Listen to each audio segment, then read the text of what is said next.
ಸೂತ್ರ 21. ಚಿತ್ತಾಂತರ ದೃಶ್ಯೆ ಬುದ್ಧಿ ಬುದ್ಧೇ ರತಿಪ್ರಸಂಗ ಸ್ಮೃತಿ ಸಂಕರಶ್ಚ. ಪದಗಳ ವಿಭಾಗ: ಚಿತ್ತ ಅಂತರ ದೃಶ್ಯೆ ಬುದ್ಧಿ ಬುದ್ಧೇ ಅತಿಪ್ರಸಂಗ ಸ್ಮೃತಿ ಸಂಕರ ಚ. ಚಿತ್ತ ಅಂದರೆ ಅಂತಃಕರಣ, ಅಂತರ ಅಂದರೆ ತನ್ನದೇ ಆದಂತಹ ಖಾಸಗಿತನವನ್ನು ಹೊಂದಿರುವಂಥದ್ದು, ದೃಶ್ಯ ಅಂದರೆ ಕಾಣಿಸುವಂತಹದ್ದು, ಬುದ್ಧಿ ಅಂದರೆ ಅಂತಃಕರಣ ಚತುಷ್ಟಯದಲ್ಲಿ ಇರುವಂತಹ ಒಂದು ಸಾಮರ್ಥ್ಯ, ಬುದ್ಧೇ ಅಂದರೆ ಈ ಬುದ್ಧಿಯ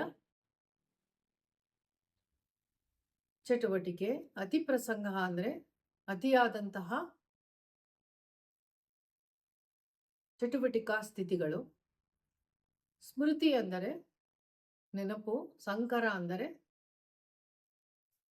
ಬೆರೆತುಕೊಂಡಿರುವಂಥದ್ದು, ಸಂಕೀರ್ಣತೆ, ಚ ಅಂದರೆ ಮತ್ತು. ಭಾವಾರ್ಥ: ಮನುಷ್ಯನು ಅವನ ಉನ್ನತಿಗಾಗಿ ಆಗಲಿ ಅವನತಿಗಾಗಿ ಆಗಲಿ ಮನಸ್ಸಿನ ಧೋರಣೆಯೇ ಕಾರಣ. ಇವನ ಮನಸ್ಸಿನ ಅಂತರ್ಭಾವದಲ್ಲಿ ಉಂಟಾದ ಮಂಥನದಿಂದ ಕೆಲವು ಭಾವತರಂಗಗಳು ಏಳುತ್ತವೆ. ಇವು ಭವಮುಖಿಯಾಗಿರುತ್ತವೆ. ಇದರ ಪ್ರತಿಫಲವು ದುಃಖವೇ ಆಗಿರುತ್ತದೆ. ಇಂದ್ರಿಯಗಳ ಸಂಯಮ ಆದರೂ ಕೂಡ ಬುದ್ಧಿ ಮತ್ತು ಚಿತ್ತ ಅಹಂಕಾರಗಳಿಂದ ಕೆಲವು ದೃಶ್ಯಗಳು ಏಳುತ್ತವೆ. ಇವು ಸ್ಮೃತಿಯಲ್ಲಿ ಉಳಿದುಕೊಂಡು ಬಿಡುತ್ತವೆ ಹಾಗೂ ಅಲ್ಲಿ ಬೆರೆತುಕೊಂಡು ಬಿಡುತ್ತವೆ. ಇದು ಕೈವಲ್ಯದ ಎಡೆಗೆ ಹೋಗಲು ಅಡ್ಡಿಯಾಗುತ್ತವೆ. ಯಾವುದೇ ರೀತಿಯಾದಂತಹ ಉಪಕಾರ ಸ್ಥಿತಿಯಲ್ಲಿ ಜೀವಾತ್ಮನು ಇರುವುದಿಲ್ಲ. ಅವನಿಗೆ ಉಳಿದವನೇ ಸರ್ವಜ್ಞನಾದ ಸರ್ವಶಕ್ತನಾದ ಪರಮಾತ್ಮನು. ಆ ಸ್ಥಿತಿಯಲ್ಲಿ ಜೀವಾತ್ಮನು ಸಮರ್ಪಣಾಸ್ತ್ರವಾದಂತಹ ಈಶ್ವರ ಪ್ರಣಿಧಾನವನ್ನು ಅವನು ಹೊಂದಬೇಕಾಗುತ್ತದೆ. ಆಗ ಸರ್ವಶಕ್ತನಾದ ಪರಮಾತ್ಮನು ಇದನ್ನು ಚೆನ್ನಾಗಿ ಅರಿತುಕೊಂಡು ಅವನ ಮನಸ್ಕ ಸ್ಥಿತಿಯಿಂದ ಅಮನಸ್ಕ ಸ್ಥಿತಿಗೆ ಹೋಗಲು ಸಹಾಯ ಮಾಡುತ್ತಾನೆ. ಇದರಿಂದ ಜೀವಾತ್ಮನು ಕೈವಲ್ಯದ ಕಡೆಗೆ ಹೋಗಲು ಸಾಧ್ಯವೆಂದು ಈ ಸೂತ್ರದ ಪಾದ್ಯವಾಗಿದೆ. ಸೂತ್ರ 22. ಚಿತ್ತೇರಪ್ರತಿ ಸಂಕ್ರಮಾಯಾಸ್ತದಾಕಾರಾಪತ್ತೌ ಸ್ವಬುದ್ಧಿ ಸಂವೇದನಂ. ಪದಗಳ ವಿಭಾಗ: ಚಿತ್ತೇ ಅಪ್ರತಿ ಸಂಕ್ರಮಾಯ ತತ್ ಆಕಾರ ಆಪತ್ತೌ ಸ್ವಬುದ್ಧಿ ಸಂವೇದನಂ. ಪದಗಳ ಅರ್ಥ: ಚಿತ್ತೇ ಅಂದರೆ ಇಲ್ಲಿ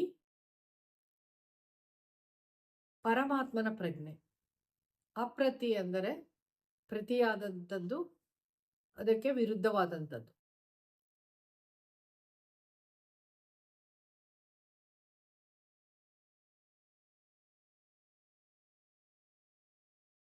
ತೇರಪ್ರತಿ ಸಂವೇದನಾಕಾರ. ಸಂವೇದನ ಅಂದರೆ ಇಂದ್ರಿಯಗಳ ಸಂವೇದನೆ, ಅವುಗಳದೇ ಆದಂತಹ ಆಕಾರ. ಆಪತ್ತವು ಅಂದರೆ ಅಲ್ಲೋಲ ಕಲ್ಲೋಲವಾಗಿರುವಂಥದ್ದು. ಸ್ವಬುದ್ಧಿ ಅಂದರೆ ವ್ಯಕ್ತಿಗತವಾದಂತಹ ಬುದ್ಧಿ. ಸಂವೇದನಂ ಅಂದರೆ ಇಂದ್ರಿಯಗಳಿಂದ ಆಗುವಂತಹ ಸಂವೇದನೆಗಳು. ಭಾವಾರ್ಥ: ಇಲ್ಲಿ ಚಿತ್ತೆ ಅಂದರೆ ಪರಮಾತ್ಮನ ಪ್ರಜ್ಞೆ, ಅಪ್ರತಿ ಅಂದರೆ ಅದಕ್ಕೆ ಎರಡನೆಯದಾದ್ದು ಇಲ್ಲ ಎಂಬುದರ ಅರ್ಥ ಬರುತ್ತದೆ.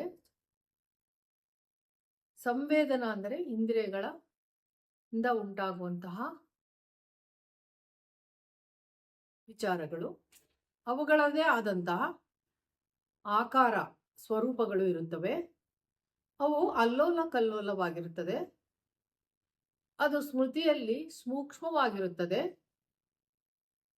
ಸ್ವಬುದ್ಧಿ ಅಂದರೆ ವ್ಯಕ್ತಿಗತವಾದಂತಹ ಬುದ್ಧಿ, ಅದರಿಂದ ಉಂಟಾಗುವ ಸಂವೇದನೆಗಳು. ಇದರಿಂದ ಈ ಸೂಕ್ಷ್ಮವಾದಂತಹ ಸ್ಮೃತಿ ಸಂಕರಗಳನ್ನು ನಾಶ ಮಾಡಲು ಅದರಿಂದ ಸಾಧ್ಯವಾಗುವುದಿಲ್ಲ. ಅಷ್ಟೇ ಅಲ್ಲದೆ ಜೀವಾತ್ಮನಿಗೆ ಇರುವಂತಹ ಸಂಯಮ ವಿದ್ಯೆಯಿಂದಲೂ ಕೂಡ ಇದನ್ನು ನಾಶ ಮಾಡಲು ಸಾಧ್ಯವಾಗುವುದಿಲ್ಲ. ಇದು ಅದಕ್ಕಿಂತಲೂ ಮೀರಿದಂತಹದ್ದಾಗಿರುತ್ತೆ. ಆದರೆ ಸರ್ವಶಕ್ತನಾದ ಪರಮಾತ್ಮನಿಂದ ಮಾತ್ರ ಇದು ಸಾಧ್ಯವಾಗುತ್ತದೆ ಎಂಬುದು ಈ ಸೂತ್ರದ ಅರ್ಥವಾಗಿದೆ.